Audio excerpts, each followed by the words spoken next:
Hyper important, des gants pour manipuler les piments, pour pas avoir de mauvaises surprises après quand on se gratte les yeux ou quand on va aux toilettes, quoi. Ça m'est arrivé, ça gratte épais, quoi. Salut, je m'appelle Thomas Vicente. On est au Vert Volet, dans le 10e arrondissement. C'est un petit peu ma seconde maison. Je suis là depuis à peu près 8 ans. Et aujourd'hui, on va faire une harissa maison, inspirée d'une expérience que j'ai eue. Je n'étais pas vraiment intéressé par le piment à la base. Et donc, il doit y avoir à peu près, je sais pas, 6 ou 7 ans. Quand j'ai goûté ce condiment-là, ça m'a un petit peu donné un petit déclic. Et donc, moi, je me suis monté ça au fur et à mesure avec le temps, quoi. Là, aujourd'hui, on va le faire avec un petit peu de poulpe. Ça peut être sur une tartine de pain, ça peut être dans un tagine, un couscous, avec un steak. Il n'y a pas de limite, quoi. Ok, donc on va rentrer dans le dur avec les ingrédients de la harissa. Il y a un peu de citron confit, il y a du gingembre, des piments végés qu'on appelle, qui sont des piments doux, hyper aromatiques, des piments cherry bomb qui sont déjà un petit peu plus forts, des peperoncini, c'est ça que j'ai ramené de Venise la semaine dernière, un mélange d'épices avec coriandre, cumin, bouton de rose et un peu d'ail. Ok, donc on grille les piments et après on les met dans une boîte. On ferme le couvercle pour que la peau elle se décolle du piment. Pareil avec les piments veg. C'est vraiment intéressant d'utiliser ces piments-là, les piments des Caraïbes. En général, ils viennent de Martinique, ils sont frais et ils donnent beaucoup de goût à la harissa.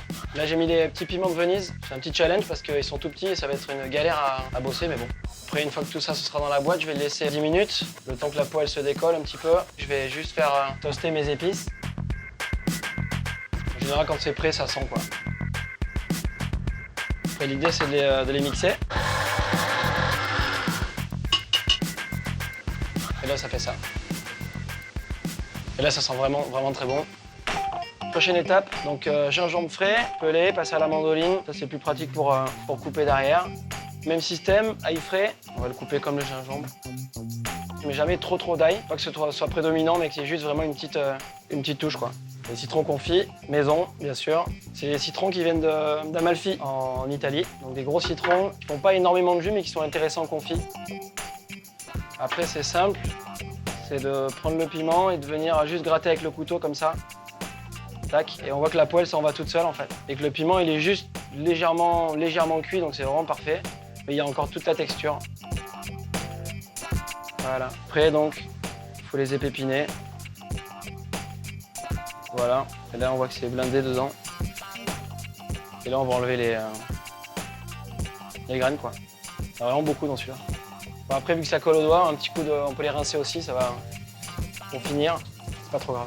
Et le résultat, c'est ça, quoi. Et on fait pareil avec tous les piments. Ok, le résultat final, on se retrouve avec ça. Et là, comme le citron confit, le gingembre, l'ail, on taille tout au couteau. On pourrait le faire à la machine, mais moi, je préfère le faire comme ça. C'est vraiment aussi le plaisir de la faire, hein. Je crois que le secret, c'est la patience, en fait, avec cette recette-là. Et après, on fait pareil avec les cherry bombes, piments végé. C'est vraiment pour donner vraiment une jolie aromatique à la sauce. Et les peperoncini. Qui piquent, ceux-là ils piquent quand même pas mal, donc je vais envoyer les mollo.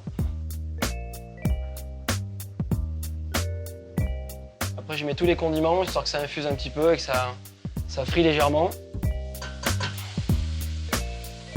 Un bouton de rose, c'est le petit bonus, ouais. C'est le côté floral vraiment agréable. J'aime bien la rose. Là il est pas à feu fort, c'est à feu moyen. Faut pas que ce soit trop fort justement, pour pas que ça crame en fait. Ce que je veux c'est que ça réduise, ça infuse, ça perde un peu en eau. Donc la demi-heure est passée. Donc on va faire simple, on va juste faire griller du poulpe, mettre de la harissa, salade de coriandre et citron d'Amalfi, quelque chose d'un peu rapide, efficace. Donc le résultat c'est ça. On a mixé un quart de la harissa, on a gardé le reste pour avoir un peu de mâche.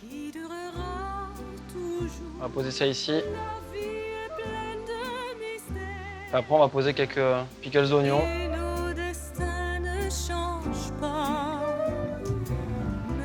Toi t'y vas, ouais. Peut-être un beau jour, l'amour T'es content? qui durera toujours.